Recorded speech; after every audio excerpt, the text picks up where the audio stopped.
et Sylvain et Timothée à l'église des Thessaloniciens qui est en Dieu notre Père. Et en Jésus-Christ le Seigneur, que la grâce et la paix vous soient données de la part de Dieu notre Père et du Seigneur Jésus-Christ.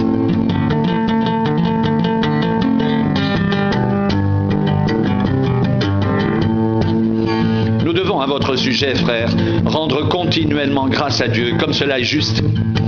Parce que votre foi fait de grands progrès et que la charité de chacun de vous tous à l'égard des autres augmente de plus en plus. Aussi nous glorifions-nous de vous dans les églises de Dieu à cause de votre persévérance et de votre foi au milieu de toutes vos persécutions et des tribulations que vous avez à supporter.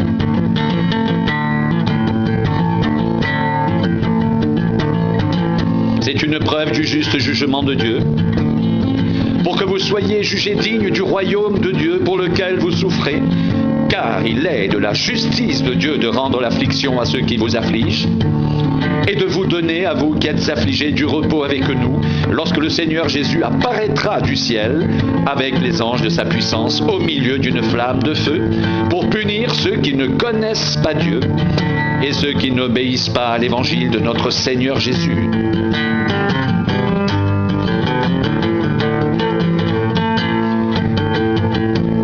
Pour châtiment une ruine éternelle, loin de la face du Seigneur et de la gloire de sa force, lorsqu'il viendra pour être en ce jour-là glorifié dans ses saints et admiré dans tous ceux qui auront cru, car notre témoignage auprès de vous a été cru.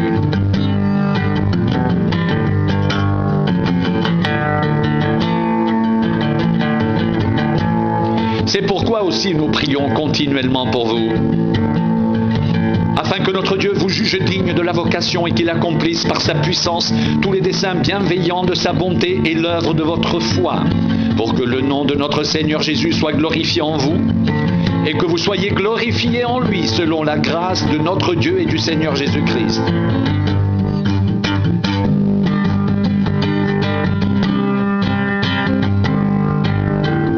Pour ce qui concerne l'avènement de notre Seigneur Jésus-Christ et notre réunion avec lui, nous vous prions, frères, de ne pas vous laisser facilement ébranler dans votre bon sens et de ne pas vous laisser troubler, soit par quelque inspiration, soit par quelques paroles ou par quelques lettres qu'on dirait venir de nous, comme si le jour du Seigneur était là.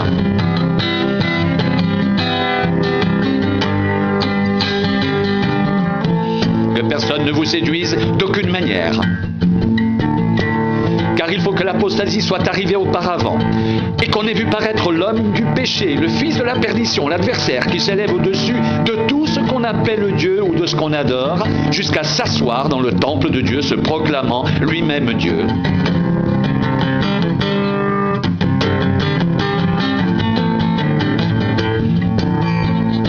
Ne vous souvenez-vous pas que je vous disais ces choses lorsque j'étais encore chez vous?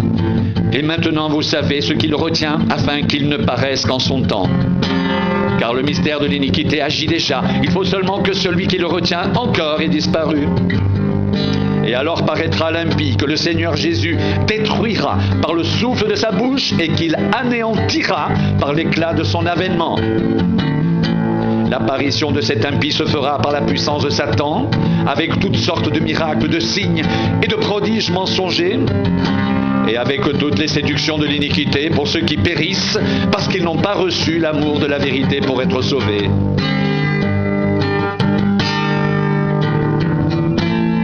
Aussi Dieu leur envoie une puissance d'égarement pour qu'ils croient au mensonge, afin que tous ceux qui n'ont pas cru à la vérité, mais qui ont pris plaisir à l'injustice soient condamnés.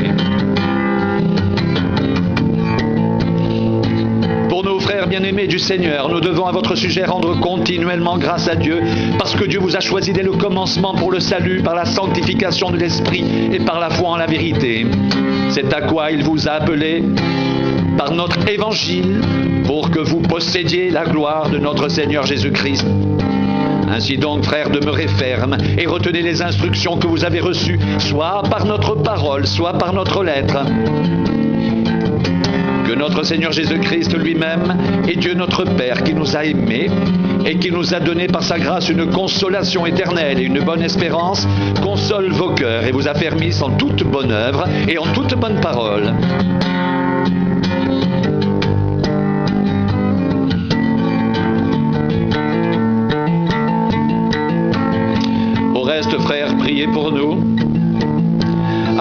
parole du Seigneur se répande et soit glorifiée comme elle l'est chez vous. Et afin que nous soyons délivrés des hommes méchants et pervers, car tous n'ont pas la foi. Le Seigneur est fidèle, il vous affermira et vous préservera du malin.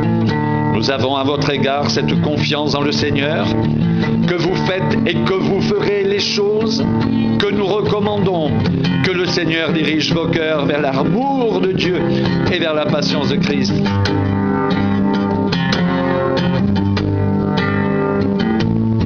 Que le Seigneur dirige vos cœurs vers l'amour de Dieu et vers la patience de Christ. Au reste, frères, priez pour nous, afin que la parole du Seigneur se répande et soit glorifiée comme elle l'est chez vous, et afin que nous soyons délivrés des hommes méchants et pervers, car tous n'ont pas la foi. Le Seigneur est fidèle, et il vous affermira et vous préservera du malin. Nous avons à votre égard cette confiance dans le Seigneur, que vous faites et que vous ferez les choses que nous recommandons. Que le Seigneur dirige vos cœurs vers l'amour de Dieu et vers la patience de Christ.